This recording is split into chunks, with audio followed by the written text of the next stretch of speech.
नमस्कार, बहुत स्वागत है आपका। मैं हूं रीनू। देश के नाम पीएम मोदी का संबोधन, 20 लाख करोड़ के आर्थिक पैकेज का ऐलान किया गया। लॉकडाउन 4 का भी ऐलान किया पीएम ने। नए नियमों के साथ होगा लॉकडाउन 4। 18 मई से पहले मिलेगी लॉकडाउन 4 की जानकारी। क्या रियायतें दी जाएंगी और इस दौरान कौन कौन सी दुकानें खुलेंगी, और जिस तरीके से बच्चों के एग्जाम रुक गए थे उनको लेकर क्या आगे अभी होना है, इन तमाम चीजों की जानकारी आगे दी जाएगी। तो देश के नाम पीएम मोदी का संबोधन, और इस संबोधन में देश को 20 लाख करोड़ के आर्थिक पैकेज का ऐलान पीएम ने किया है, और इसके साथ ही लॉकडाउन 4 का भी ऐलान पीएम ने किया है।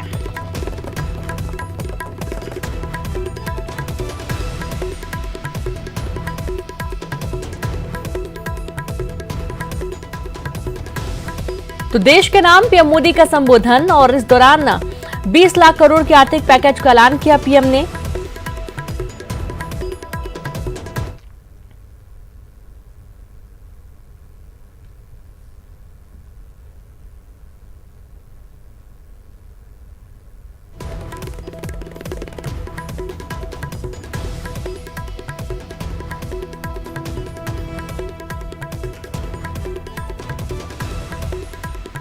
तो आज पीएम मोदी ने 20 लाख करोड़ के राहत पैकेज का ऐलान किया, और इसके साथ ही साथ लॉकडाउन 4 का भी ऐलान किया, यानी कि लॉकडाउन और बढ़ेगा।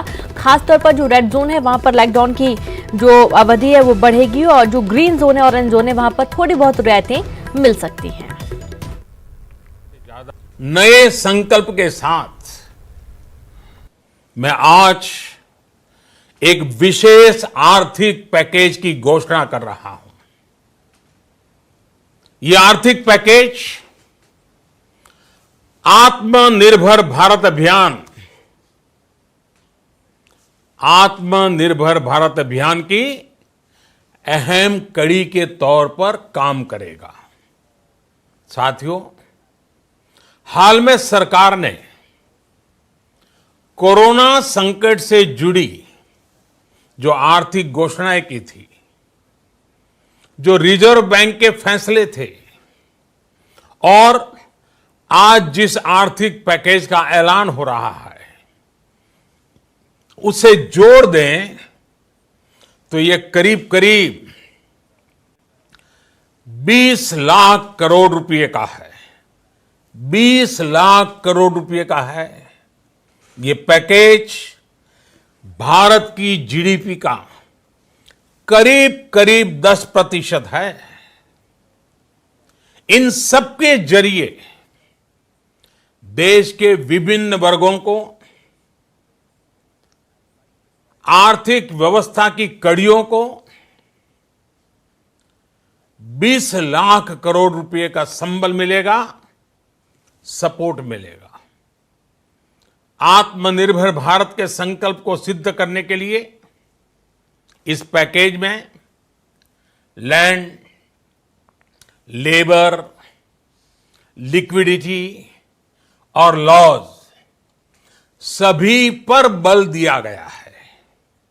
ये आर्थिक पैकेज हमारे कुटीर उद्योग, गृह उद्योग, हमारे लघु मंझोले उद्योग, हमारे एमएसएमई के लिए हैं, जो करोड़ों लोगों की आजीविका का साधन है। वोकल बनना है, लोकल के लिए वोकल बनना है। न सिर्फ लोकल प्रोडक्ट्स खरीदने हैं, बल्कि उनका गर्व से प्रचार भी करना है। मुझे पूरा विश्वास है कि हमारा देश ऐसा कर सकता है। आपके प्रयासों ने तो हर बार आपके प्रति मेरी श्रद्धा को और बढ़ाया है। राज्यों से हमें जो सुझाव मिल रहे हैं, उनके आधार पर लॉकडाउन 4 इससे जुड़ी जानकारी भी आपको 18 मई से पहले दी जाएगी। मुझे पूरा भरोसा है कि नियमों का पालन करते हुए हम कोरोना से लड़ेंगे भी और आगे भी बढ़ेंगे। साथियों, हमारे यहां कहा गया है, सर्वम आत्मवशम सुखम, अर्थात जो हमारे वश में है, जो हमारे नियंत्रण में है, वही सुख है। आत्मनिर्भरता हमें सुख और संतोष देने के साथ साथ सशक्त भी करती है। 21वीं सदी भारत की सदी बनाने का हमारा दायित्व आत्मनिर्भर भारत के प्रण से ही पूरा होगा।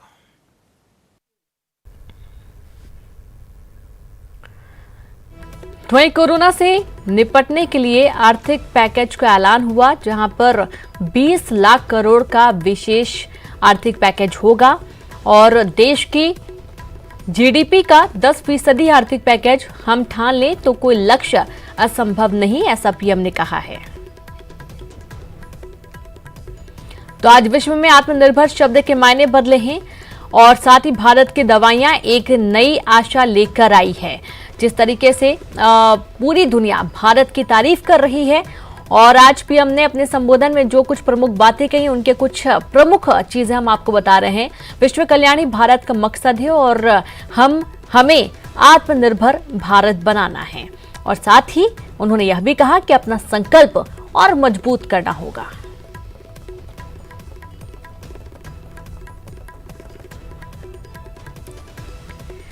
तो 21वीं सदी भारत की है, सपना नहीं जिम्मेदारी है और साथ ही कोरोना संकट के बाद दुनिया में स्थिति बदली है और ये आपदा भारत के लिए अवसर भी लेकर आई है और अवसर किस तरीके से लेकर आई है ये भी उन्होंने बताया। आज विश्व में आत्मनिर्भर शब्द के मायने बदल गए हैं और साथ ही उन्होंने कहा कि भारत की दवाइयां एक नई आशा लेकर आई है। जिस तरीके से भारत की दवाइयों से लोग ठीक हो रहे हैं, 20 लाख करोड़ रुपए का आर्थिक पैकेज का ऐलान किया पीएम ने और इस दौरान आत्मनिर्भर भारत बनाने के लिए आर्थिक पैकेज ये दिया जा रहा है ताकि लोगों का सही समय पर इलाज हो सके, तमाम जो जरूरतें हैं वो पूरी की जा सके और इसके अलावा जो नुकसान हो रहा है लॉकडाउन के दौरान, इसकी क्षतिपूर्ति कैसे होगी, तमाम चीजें इसमें शामिल होंगी। और खबर बड़वानी से इस वक्त की बड़ी खबर, बड़वानी हुआ कोरोना मुक्त। जी हां, एक और कोरोना पॉजिटिव उपचार के बाद स्वस्थ हुआ है। सेंधवा के 46 वर्षीय व्यक्ति के अस्पताल से छुट्टी कर दी गई। कोरोना पॉजिटिव 26 में से सभी 26 मरीज यहां पर ठीक हुए।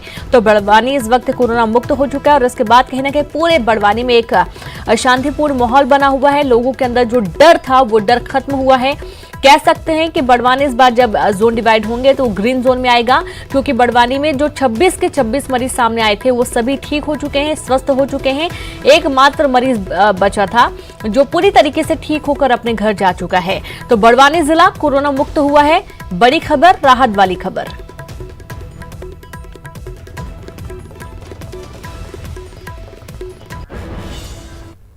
और कोरोना को लेकर इस वक्त की बड़ी खबर है, जहां मध्य प्रदेश में कोरोना के मरीज 4000 पार हो चुके हैं।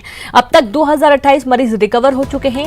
226 लोगों की मौत हो चुकी है। सबसे ज्यादा मामले इंदौर में आए हैं, 2016 मामले पॉजिटिव केस देखे गए हैं। 988 मरीज रिकवर हुए। भोपाल में 842 कोरोना से संक्रमित मरीज, 528 मरीज स्वस्थ हुए।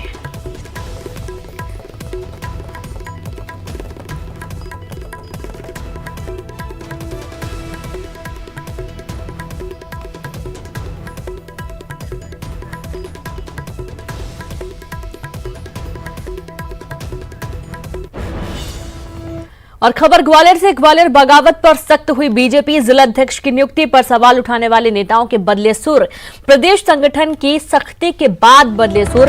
सभी बागी नेताओं ने प्रदेश अध्यक्ष से माफी मांगी। प्रदेश अध्यक्ष बीडी शर्मा को खत लिखकर मांगी माफी।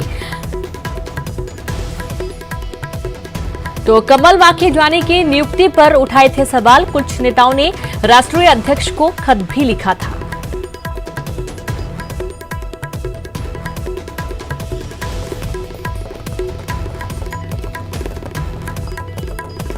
तो बड़ी खबर आपको दे रहे हैं, जहां पर बीजेपी प्रदेश अध्यक्ष बीडी शर्मा को खत लिखकर माफी भी मांगी गई है।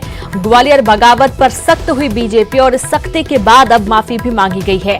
जिला अध्यक्ष की नियुक्ति पर नेताओं के सुर बदले और इसके चलते काफी विरोध हुआ था। सवाल उठाने वाले नेताओं के सुर बदले, उन्होंने विरोध किया और विरोध के चलते प्रदेश संगठन की सख्ती के बाद ये सुर बदले नजर आए हैं और सभी बागी नेताओं ने प्रदेश अध्यक्ष से माफी भी मांगी है। प्रदेश अध्यक्ष बीडी शर्मा को खत लिखकर माफी मांगी गई है और इस माफी के साथ साथ आपको बता दें कि जिस तरीके के हालात बन रहे थे, कमल माखी जानी की नियुक्ति पर ये सवाल उठाए गए थे।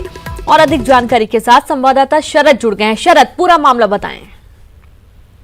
देखिए, ग्वालियर नगर में जो कमल माखी जानी है उनको नया जिलाध्यक्ष नियुक्त किया गया था बीजेपी प्रदेश संगठन की ओर से, लेकिन उनकी नियुक्ति के ठीक बाद ही, एक दिन बाद ही कल ग्वालियर में कुछ नेताओं ने एक बैठक की और इस नियुक्ति का विरोध करते हुए एक खत राष्ट्रीय अध्यक्ष को लिखा था, जिसमें कई तरीके के जो आरोप हैं वो प्रदेश संगठन महामंत्री सुहास भगत और साथ ही साथ जो ग्वालियर के सांसद हैं विवेक सेजवलकर, उन पर लगाए गए थे और ये कहा गया था कि ये नियुक्ति गलत तरीके से हुई है। ये सीधे तौर पर इस बात को प्रदेश संगठन ने अनुशासनहीनता मानते हुए सभी को सख्ती से इस पूरे मामले में रुख अख्तियार किया और उसके बाद जितने भी बागी नेता थे जिन्होंने ये सवाल उठाए थे नियुक्ति पर, उन सभी ने आज लिखित तौर पर प्रदेश अध्यक्ष से माफी मांगी है और अपने बयानों को वापस लिया है। तो ये कह सकते हैं कि एक फौरी तौर पर जो बगावत उठी थी ग्वालियर में नए जिलाध्यक्ष की नियुक्ति को लेकर, वो फिलहाल प्रदेश संगठन की सख्ती की वजह से दबती नजर आ रही है। जी बिल्कुल शरद, बहुत बहुत शुक्रिया तमाम जानकारी के लिए। तो आपने सुना यहाँ पर जिस तरीके से नियुक्ति को लेकर कुछ बीजेपी नेताओं ने कमल माखी जानी की नियुक्ति पर सवाल उठाए थे और उन्होंने इसके चलते आलाकमान को खत भी लिख दिया था, शिकायत की थी, जिसके बाद काफी जब सख्त हुई बीजेपी तो उन्होंने बीजेपी प्रदेश अध्यक्ष को खत लिखकर माफी भी मांगी और इस माफी के बाद जो नियुक्ति हुई थी उसको जो सवाल उठाए जा रहे थे वो भी थोड़े शांत हुए हैं। कुछ नेताओं ने राष्ट्रीय अध्यक्ष को सीधे खत लिखा था।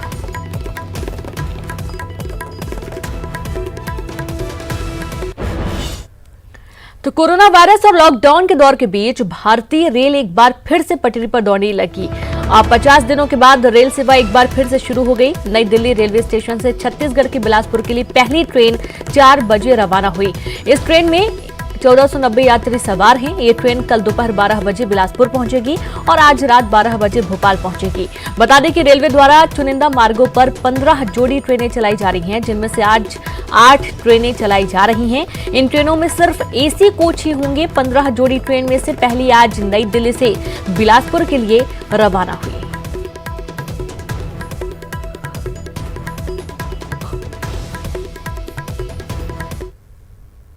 मैं आपको ये बताना चाहता हूँ कि आज इतने दिन के बाद ट्रेन चल रही है। आपने देखा पैसेंजर भी कितने खुश हैं और ट्रेन चलने से हमेशा पूरे देश में हर्ष जो है वो खुशी की लहर होती है। इसी तरह से आप देख रहे हैं जैसे जो हमने जो आज की तैयारी है उसमें सबसे पहले जो है वो कंफर्म रिजर्व टिकट लेके ही पैसेंजर स्टेशन के अंदर एंटर कर सकता है।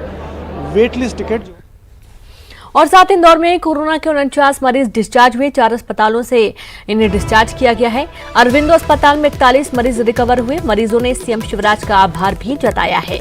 तो सबसे ज्यादा जो मरीज हैं वो अरविंदो अस्पताल से डिस्चार्ज हुए हैं। 41 मरीज यहां से रिकवर होकर घर के लिए गए हैं। तो बड़ी खबर, इंदौर में कोरोना के 49 मरीज डिस्चार्ज हुए हैं।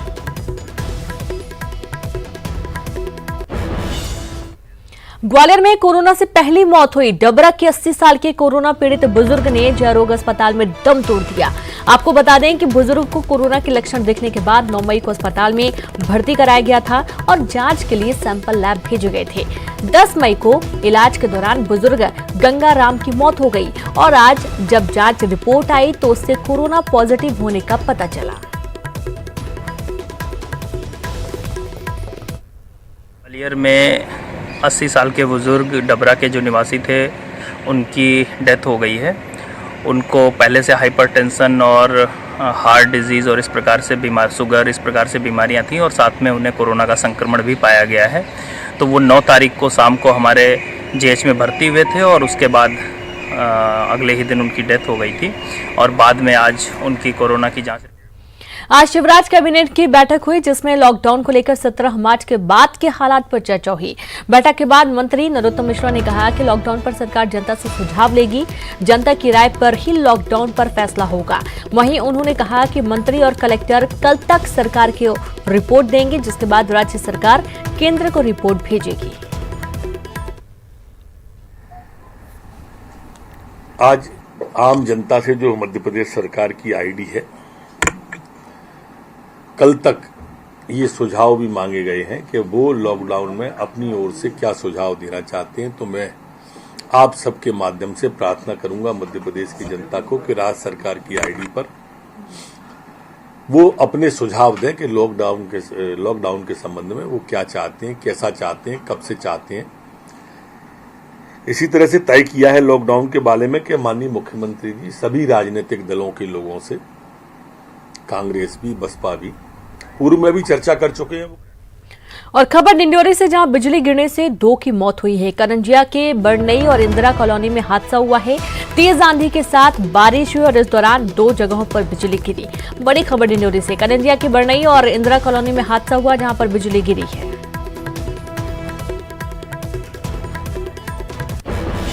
फिर से आप सभी का स्वागत है। भोपाल से इस वक्त की बड़ी खबर, जहां पीएचक्यू ने आईजी के पावर में कटौती की है। अब जिला पुलिस अधीक्षक कर सकेंगे थाना प्रभारियों के ट्रांसफर। पहले ट्रांसफर के आईजी के पास ये अधिकार थे।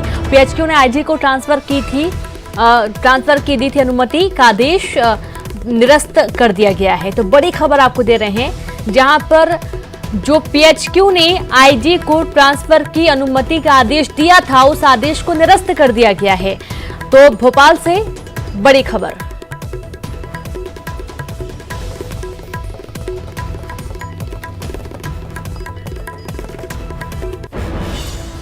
मजदूरों को लेकर शिवराज सरकार ने एक बड़ा फैसला लिया है। महाराष्ट्र बॉर्डर से यूपी बॉर्डर तक मजदूरों के लिए अब 376 बसें चलेंगी, जिसके लिए सरकार ने बसों का रूट भी तय कर दिया है।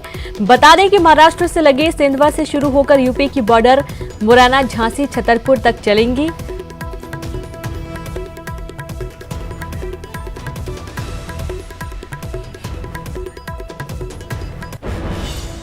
तो लॉकडाउन तोड़ने पर 50 से ज्यादा महिलाओं के खिलाफ मामला दर्ज किया। महिलाएं 3 दिन से लॉकडाउन तोड़कर राशन की मांग को लेकर सड़कों पर उतर रही थी। पुलिस ने इनसे कानून ना तोड़ने की अपील की थी और अपनी समस्या ड्यूटी पर तैनात अधिकारियों तक पहुंचाने को कहा था। इसके बाद भी महिलाएं राशन की मांग को लेकर प्रदर्शन कर रही थी। महिलाओं के घर की सर्चिंग करने पर पता चला कि इन महिलाओं के घर पर्याप्त राशन है। दतिया में कोरोना ड्यूटी पर लगे शिक्षा विभाग के कर्मचारी अपनी जिम्मेदारी नहीं पूरी कर रहे हैं। करीब 2 दर्जन कर्मचारियों की बॉर्डर पर ड्यूटी लगी है, लेकिन कोई भी कर्मचारी ड्यूटी पर नहीं पहुंच रहा है। प्रशासन ऐसे कामचोर कर्मचारियों की लिस्ट बनाकर कार्रवाई की तैयारी में है। मंडला में एमपीईबी के अधिकारी लॉकडाउन के नियमों का उल्लंघन कर रहे हैं। यहां विद्युत विभाग के इंजीनियर डी कुमार अपने घर जबलपुर से ड्यूटी पर आते हैं, जबकि जबलपुर रेड जोन में शामिल है। रेड जोन से आने पर हेल्थ चेकअप कराना जरूरी होता है, लेकिन सभी नियमों को दरकिनार कर इंजीनियर अपने दफ्तर में काम करने के साथ साथ ग्रामीण इलाकों का दौरा भी कर रहे हैं। और सिवनी से इस वक्त की बड़ी खबर, जहां तेज रफ्तार कार पलटी, हादसे में 4 की मौत, 1 घायल। बेंगलुरु से यूपी जाने के दौरान यह हादसा हुआ। पंजारी घाटी में यह हादसा हुआ।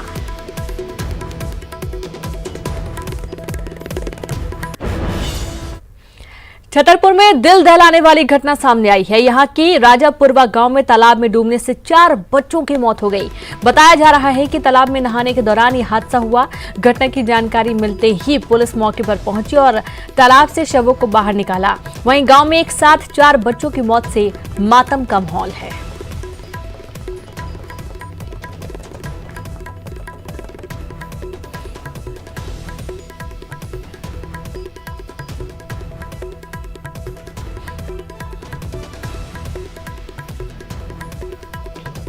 इंदौर में पुलिस कर्मियों की हौसला अफजाई के लिए शुरू किए गए गीत हम गाएंगे कोरोना को हराएंगे कार्यक्रम के 1 महीने पूरे होने पर पुलिस बैंड ने देशभक्ति की धुन बजाए। इस दौरान कोरोना को हराकर आए पुलिस कर्मियों से अधिकारियों ने मुलाकात की।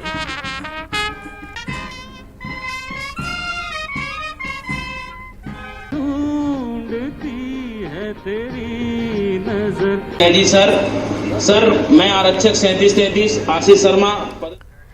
कोरोना को लेकर कोई कंफ्यूजन ना रहे, लोगों को सही और पूरी जानकारी मिली और इसी वजह से न्यूज 18 ने कोरोना कंट्रोल रूम बनाया है, जहां पर हम दर्शकों के मन में उठ रहे सवालों के जवाब अपने एक्सपर्ट और डॉक्टर के जरिए देने की कोशिश कर रहे हैं। और इसी कड़ी में आज हमारे साथ जुड़ी दिल्ली से वरिष्ठ डॉक्टर दीपाली भारद्वाज, जिन्होंने दर्शकों के सवालों के जवाब दिए और सभी आशंकाओं को दूर किया।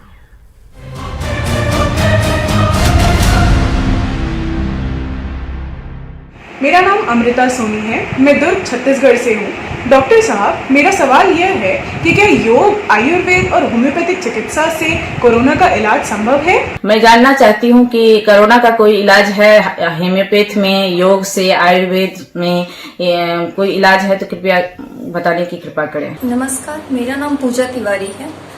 मेरा सवाल ये है कि योग, आयुर्वेदिक, हेमोपैथिक चिकित्सा से कोरोना का इलाज संभव है? मैं अब्दुल हामिद फरखावास से। डॉक्टर साहब से मेरा ये सवाल है कि आयुर्वेद से कोरोना का इलाज हो सकता है? मैं रांची से गौरव प्रदीप सिन्हा बोल रहा हूँ। मेरा ये सवाल है कि क्या एलोपैथ के अलावा किसी अन्य पद्धति से भी कोरोना का इलाज संभव है? मैं एक बहुत ज़्यादा प्राउड भारतीय हूँ और हमारे देश ने पूरे विश्व को अलग अलग प्रकार की दवाइयाँ, योग दिया है, अलग तरह की होम्योपैथिक, आयुर्वेदिक में कंट्रीब्यूशन करी है। मगर जैसे कि कोई एलोपैथिक डॉक्टर, जो कि मैं हूँ, मैं एक एलोपैथिक स्पेशलिस्ट होते हुए कोई एलोपैथिक डॉक्टर विश्व में ये गारंटी नहीं कर सकता कि उसके पास कोरोना की दवाई और इलाज आ गया है। उसी तरह मैं ये रिक्वेस्ट करूंगी कि किसी भी योगाचार्य को या आयुर्वेदिकचार्य को इस समय, जब इतने भ्रम फैले हुए हैं संक्रमित को लेके, ऐसी बातें नहीं कहनी चाहिए कि इसकी दवाई आ गई है। ये समय है कि हमारे शरीर को एकजुट होकर सारे साइंसेस को यूज करना चाहिए, होम्योपैथिक, आयुर्वेदिक, योगा, एलोपैथिक, और एक साथ जुट होके लड़ना चाहिए इस महामारी से।